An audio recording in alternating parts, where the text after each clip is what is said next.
Praise the lord. ఈ ఉదయకాల సమయం మీ కొరకు ప్రార్థించాలని నేను ఆశపడుతున్నాను. ఈ ఉదయకాల సమయంలో మనము చాలా చోట్ల చూస్తున్నాం. ఏమంటే చాలా రకాల ప్రమాదాలు జరుగుతున్నాయి.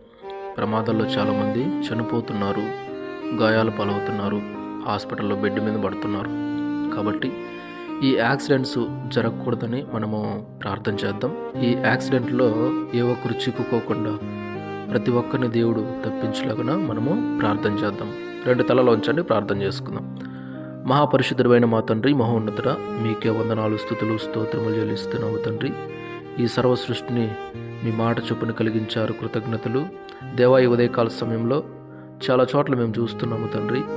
యాక్సిడెంట్స్ జరిగి చాలామంది చనిపోతున్నారు, బస్సులు కాలిపోయి చాలామంది చనిపోతున్నారు, రకరకాల యాక్సిడెంట్స్, చాలామంది గాయాల పాలయ్యి హాస్పిటల్లో బెడ్ మీద పడుతున్నారు. అసలు ఎట్లా అంటే నరకం అనుభవిస్తున్నారు ప్రభా. దయవుంచి అలాంటి వారిని దర్శించండి. ఈ యాక్సిడెంట్స్ జరగకుండా మీ చిత్తమైతే దేవా జరిగే ప్రమాదాలను తప్పించమని ప్రార్థిస్తున్నాం. ఎవరైనా సరే నాయన ప్రభా, దయవుంచి అలాంటి ప్రమాదాలు వారి మీదకి రాకుండా తప్పించండి నాయన. కృపను అనుగ్రహించి దేవా. మీరు ఈ భూమి మీద ఉన్న సకల జనులందరినీ ప్రేమిస్తున్న దేవుడు కదయ్యా. దయవుంచి వారి పట్ల కనికరం చూపు, కృప చూపు, సహాయించి ప్రమాదాలను తప్పించి ఏ ఒక్కరూ ప్రమాదాలు ఇరుక్కోకుండా హాస్పిటల్ పాలవ్వకుండా రక్షించమని ప్రార్థిస్తున్నాను. మీకు వందనాలు, స్తుతి, స్తోత్రములు.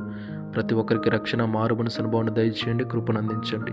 ఈ అపవాది నాయన ప్రభ ఎంతోమందిని ప్రేరేపించి ఇలాంటి యాక్సిడెంట్స్ అంతా జరిగేలా చేస్తున్నాడు. వాటి నుంచి తప్పించమని, కృపను అందించమని, దయ చూపెట్టమని, ప్రతి ఒక్కరితో మీరే ఉండి మీ సన్నిధి వారితో ఉంచి మీరే వారిని రక్షించమని ప్రార్థిస్తూ మీకే వందనాలు, స్తుతి, స్తోత్రములు చెల్లించుకుంటూ మరొకసారి యాక్సిడెంట్ జరగకుండా సహాయం చేయమని, కృపను అందించమని యేసయ్య అతి పరిశుద్ధ నామములో ప్రార్థించి, స్తుతించి, గణపరిచి, మహిమపరిచి వేడుకుంటున్నాను తండ్రి.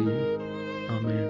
దేవుడు మీ అందరిని దీవించి ఆశీర్వదించి ఈ యాక్సిడెంట్స్, ప్రమాదాల నుంచి అందరినీ దేవుడు రక్షించును గాక.